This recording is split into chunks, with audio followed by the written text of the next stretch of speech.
unomoya okungenile noma onqonqozayo lo bebuza ngokuthi ubuya kanjani ukubhodla ukuthi ke kanjani kimi kwaphela after 5 years ngisindisiwe sure kodwa kwangafiki kimi ukuthi kusho ukuthi angasindiswa yabo ngicela siye lapha ku Colossians okay chapter 1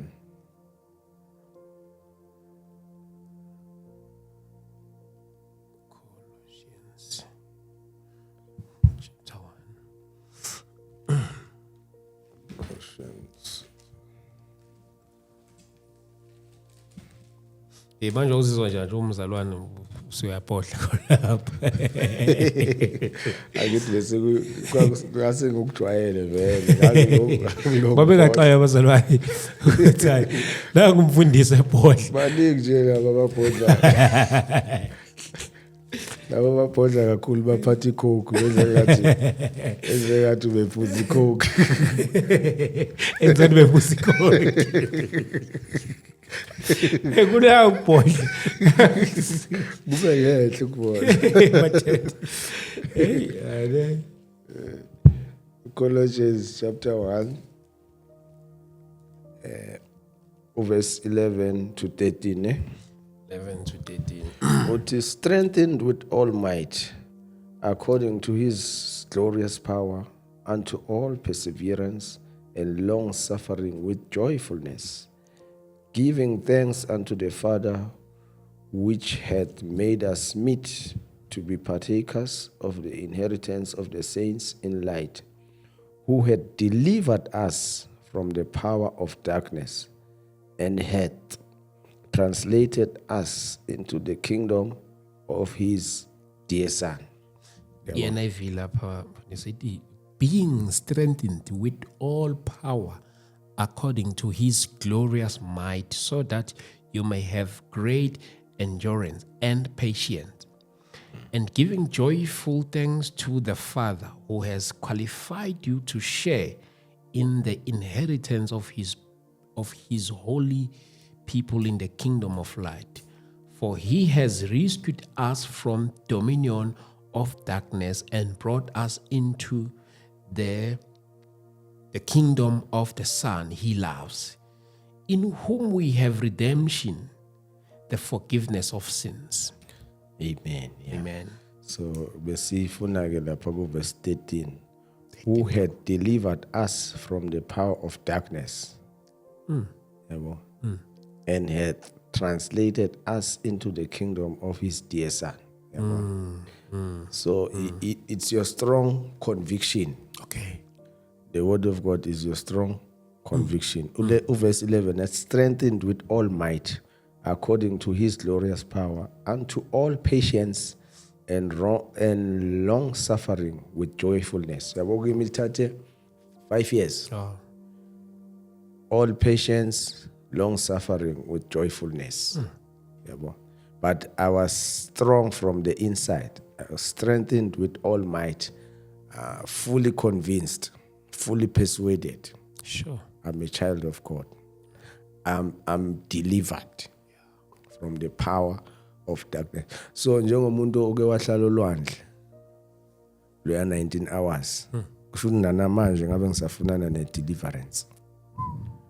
Ngifuna umfundisi owake wahlala olwandle. Wathola i-deliverance ukuthi azongideliver. Yabo. Kanti ngasiphupha le scripture kwaku August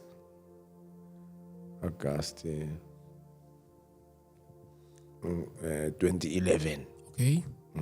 Ophupha scripture. Yeah, so that is. Yabo. uNkulunkulu enginikeza confirmation ukuthi I am delivered from the power of darkness. And not only delivered, I'm translated unto his kingdom. Totally transfer. Translated, transferred. Suswa kuleyo bumnyama ngafakwa ku kingdom of his dear Son. So iyo ke le eyanginikeza this joyfulness. Sure. Yabo. Sure. Ngihamba nge knowledge. Yeah. Angidingi ukutshelwa. Yeah. Yabo. Yeah. Kodwa I know beyond knowing ukuthi I am translated. Yabo. So ukubhodla ke sekungaba into yokuthi uzama ukusuppress ingqondo. Yeah, udoubt ukuthi unomoya engcwele kuwe. Yabo. So we into zaka darkness we reject. We reject. Is umoya wa darkness ufana nenja. Yabo. Inja mayingenela endlini izolokuthi ihlale esofeni mawuthi phuma ifunani la iyakubheka emehlweni lokuthi kodwa up until uthi phuma Yes, ushintshe. phuma masisha yabo. Yeah, so no Satan uprogramme kanjalo ingakho iBhayibheli lithi resist the devil And he'll flee. he will flee. Yabo. Mawumrebuke, mawumresist, mawumignore ungamniki attention. Yabo, ube more blessing conscious. Yabo, abazalwane ke esikhathini esiningi they are more curse conscious. And blessing conscious. more ba glorify kakhulu Satan, bayampraise. Ukuthi uSathane usenze lokhu, uSathane usenjena, uSathane bamsaba ukudlula uNkulunkulu. Yabo. Kanti ubelonga lapha under our feet. Yabo.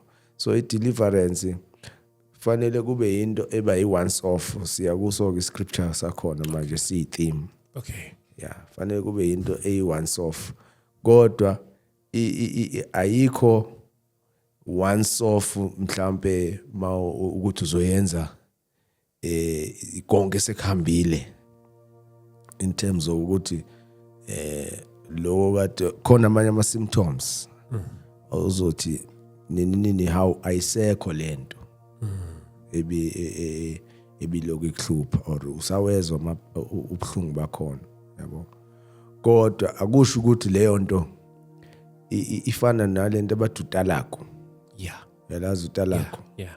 Yeah, ukuthi ungajika endleleni ngoba ubona ngathi kunamanzi emgaqweni kuyashayina ukuthi kodwa mawuloku usondela Ulokhu nje.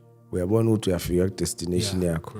Lamanzi ubucabanga ukuthi amila kanti awekho. Yabo. Yeah, so izinto zakaNkulunkulu already zenzakalile. It's a done deal. Yeah. Yabo. Yeah. So Tina, we are working them out. Good realization yakhona. Yabo. Yeah. Yazi kunomunye la obekade thumele ivoice note yena. So sengikhunjuzwa ile question yakho yamoya engcwele.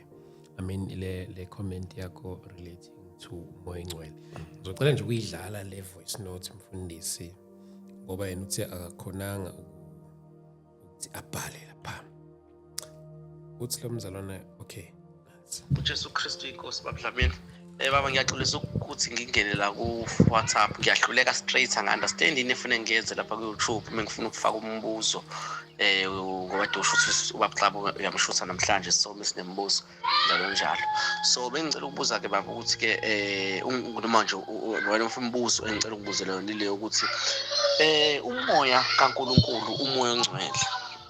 Ngeke ibe nalokho mina ukuthi sometimes kwesinye isikhathi mhlawumbe umuntu akathi unomoya kaNkuluNkulu kanti unembeza nje anawo omuhleke shutha ngisho njalo ungamholela eqinisweni ungamholela njalo I mean ezintweni eziright ngisho njalo mhlawumbe umenza izinto right ezinto right umuntu ngenxa kufike kuyena ukuthi akenze lokho mhlawumbe njalo njalo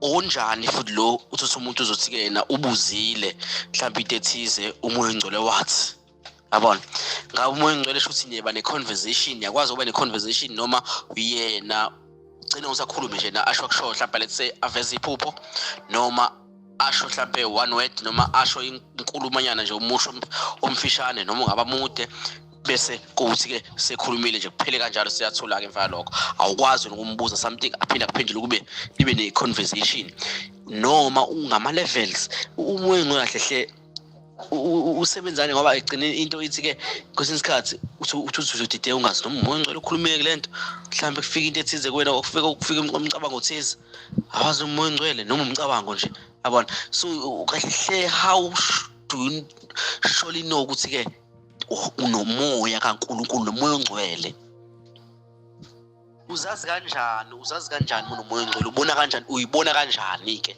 mhlambe wena nje mina mase ngiyayijaja manje ukuthi nginomoya kaNkulunkulu umoya ongcwele ngiyibona kanjani kodwa ngiyezwa impela ukuthi-ke umsebenzi wakhe uba mkhulu impela nje ukholela kulo lonke iqiniso njalo njalo